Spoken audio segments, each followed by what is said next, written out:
Bienvenue sur Africa 24 dans cette nouvelle édition du Non-Stop Info. Voici les titres de l'actualité.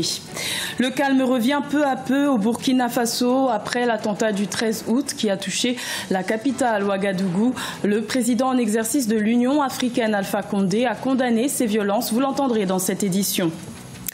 À la découverte du livre Togo, la difficile marche vers la démocratie, un ouvrage écrit par le journaliste togolais Sylvestre Béni qui retrace l'histoire du Togo depuis l'assassinat du premier président en 1963 jusqu'à nos jours.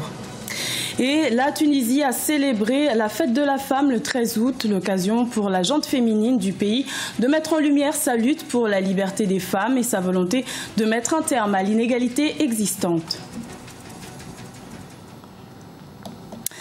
La capitale burkinabé, Ouagadougou, retrouve peu à peu son calme après l'attentat meurtrier visant un café-restaurant le 13 août, faisant au moins 18 victimes et une dizaine de blessés. Malgré l'absence de revendications, les autorités burkinabées évoquent une offensive djihadiste. Un deuil national de 3 jours a été décrété ce 14 août. Le président en exercice de l'Union africaine, Alpha Condé, a tenu à apporter son soutien aux populations burkinabées et a condamné cet attentat. Je vous propose de l'écouter. C'est vraiment quelque chose d'horrible et d'inadmissible qui est arrivé à Ouagadougou, surtout après le premier attentat. Nous allons renforcer la plaidoirie près des pays amis pour que le G5 soit opérationnel le plus rapidement possible, c'est-à-dire les 400 millions dont ils ont besoin, qu'on puisse trouver ça. Parce que même ils ont déjà fait, malgré leur situation économique et financière, ils ont déjà fait un effort financier. Ça, c'est la première chose. Deuxièmement, nous allons accélérer la mise en place de la force en attente. Vous savez, l'Union africaine a décidé de mettre en attente une force militaire pour que nous-mêmes nous soyons en mesure, d'ici quelque temps, d'intervenir directement en tant qu'Union africaine dans les pays en conflit, comme ça a été fait dans le cadre du Sahel avec le Tchad, le Nigeria, le Cameroun.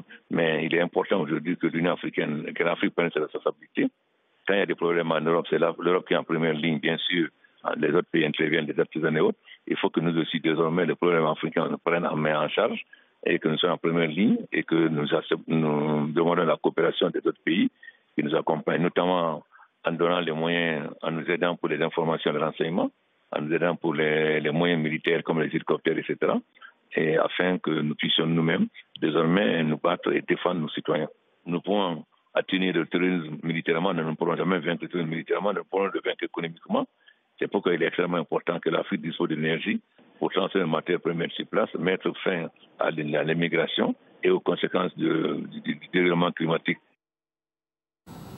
Également dans l'actualité, la MINUSMA, la mission de l'ONU au Mali, a été la cible de 2 attaques distinctes ce 14 août. 9 personnes, dont un casque bleu et 5 agents de sécurité maliens, ont perdu la vie dans ces offensives. Notons que ces attaques sont survenues à la veille d'une réunion du Conseil de sécurité des Nations Unies sur la paix et la sécurité en Afrique.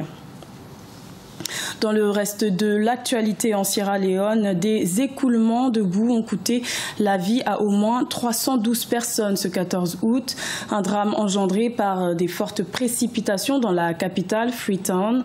Rappelons que les inondations sont un danger récurrent en Sierra Leone. En 2015, les inondations avaient déjà coûté la vie à 10 personnes et avaient fait des milliers de sans-abri dans la capitale. Au Togo, un journaliste a décidé de retracer l'histoire démocratique de son pays dans un ouvrage. Il s'agit de Sylvestre Béni, auteur du livre Togo, la difficile marche vers la démocratie, un livre édité en France qui revient sur le cheminement démocratique du pays depuis l'assassinat de Sylvanus Olympio, père de l'indépendance du Togo, jusqu'à nos jours. Reportage de notre correspondante Emefa Kofi. Plus qu'un simple livre, Togo, la difficile marche vers la démocratie est un document retraçant l'histoire du pays depuis l'assassinat du premier président Sylvanus Olympio jusqu'à l'arrivée au pouvoir de l'actuel président Faure Gnassingbé, en passant par Feu Gnassingbé et Adema qui a dirigé le pays de 1963 à 2005. De son auteur, Sylvestre Béni, l'ouvrage de 240 pages a été édité en France. Présenté sous forme d'essai, ce livre plonge son lecteur dans ce que l'auteur appelle la tragicomédie politique au Togo pour qualifier la gouvernance actuelle du pays. Il est vrai, l'actuel président est beaucoup plus soft dans ses manières de procéder. Mais quand vous comparez la gouvernance, et pratiquement, il n'y a pas de différence à faire. Vous voyez, d'autant plus que le Fonds Gnassingbé aussi refuse d'aller vers l'alternance et au changement. Et vous verrez que dans cet ouvrage, j'ai été tellement précis dans les dates pour permettre, surtout à la progéniture, de s'inspirer de ce qui est, ou de voir ce qui a été réellement fait au Togo pour que demain, on ne puisse pas leur dire autre chose. Togo, la difficile marche vers la démocratie a été publié en juillet 2016. Il épingle aussi bien le pouvoir que l'opposition togolaise. Aujourd'hui, l'auteur appelle à l'unicité d'action de l'opposition togolaise pour parvenir à l'alternance, gage d'une véritable démocratie. J'ai accepté, préfacé ce patrimoine-là, qu'aujourd'hui, les historiens peuvent se référer tout aussi bien à cette œuvre-là pour faire des déductions ou pour construire la réalité historique. Journaliste engagé, Sylvestre Béni prépare la sortie de 2 ouvrages, dont l'un est prévu en 2018. Il est actuellement auteur de 3 chefs-d'œuvre, dont le premier, Erreur fatale, paru en juillet 2013, dénonce les faits de société. Les femmes étaient à l'honneur le 13 août en Tunisie. Le pays a célébré la fête de la femme. L'occasion pour le président Béji Caïd Essebsi de rappeler son engagement pour l'égalité des genres. De nouvelles mesures devraient bientôt voir le jour en vue de mettre un terme à l'inégalité entre hommes et femmes. Sharon Kamara. Valorisation de la femme en Tunisie. À l'occasion de la célébration de la fête de la femme ce dimanche 13 août 2017, le président de la République, Béji Caïd Essebsi, a relancé le débat sur le sujet sensible de l'égalité homme-femme. Cette journée célèbre chaque année depuis 1956 la promulgation du Code du statut personnel, un texte de loi qui a accordé plusieurs droits aux femmes et qui a surtout aboli la polygamie et la répudiation. Nous avons une constitution qui déclare que l'État est civil, mais tout le monde sait que notre peuple est musulman. Et nous ne voulons pas aller dans les réformes qui choqueraient le peuple tunisien. Mais il faut que nous disions que nous allons vers l'égalité entre hommes et femmes dans tous les domaines. En matière d'égalité hommes-femmes, la Tunisie fait figure de précurseur parmi les pays arabes. En 2014, le pays est devenu le premier à inscrire dans sa constitution que les citoyens et citoyennes ont les mêmes droits et les mêmes devoirs et qu'ils sont surtout égaux devant la loi sans aucune discrimination. Cette année, plusieurs mesures ont été annoncées.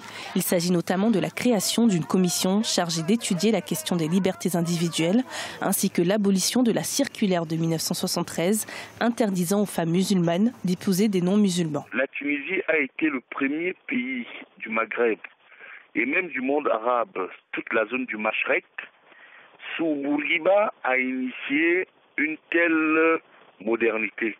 Il s'agit là d'une transition qui fonde à la fois les valeurs islamiques conciliées avec une forme de modernité qui permet effectivement aux femmes tunisiennes d'être reconnues parmi les plus libres d'Afrique. En Tunisie, la question de l'égalité entre hommes et femmes demeure un sujet très sensible. En 2016, Mehdi Ben Garbia, un député devenu aujourd'hui ministre, avait présenté une proposition de loi visant à faciliter l'égalité en matière d'héritage.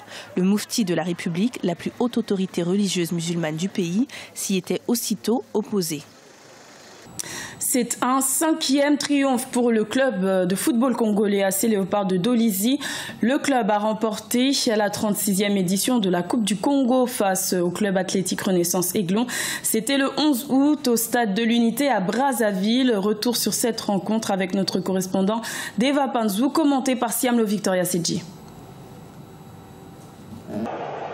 C'est ce tir au but de Kivutuka qui a donné la victoire à l'AC Léopard au cours de la finale de la Coupe du Congo. Une finale qu'il a opposée au club athlétique Renaissance Aiglon de Brazzaville ce dimanche 13 août 2017. C'est la première qu'a abrité le grand stade de l'Unité à Kintélé. C'est l'AC Léopard qui a ouvert le score à la 31e minute sur cette tête du Zambien Kalengo juste avant la pause. Au retour des vestiaires, les Aiglons ont égalisé grâce à Kivutuka à la 77e. À l'issue des 90 minutes, les deux équipes n'ont pas pu se départager aux prolongations malgré le but de Gandhi à la 107e qui a donné l'avantage aux Dolisiens puisqu'à la 117e, Kalonji a remis les deux équipes à égalité sur penalty. C'est au cours de l'épreuve des tirs au but que l'AC Léopard a pris de l'avance devant son adversaire du jour, 4 buts à 3.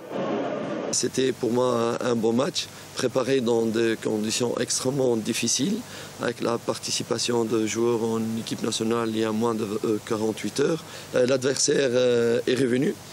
Je le félicite pour sa force de caractère parce qu'il est revenu pendant 2 fois. Je remercie mes joueurs pour les grands efforts qu'ils ont fournis et la direction. Le club athlétique Renaissance Aiglon a une fois de plus échoué au même exercice qu'en 2016 à Madingou face aux mêmes concurrents. L'AC Léopard, qui a encore une saison à terminer avec le championnat national, tout comme les autres équipes, vise encore le doublé.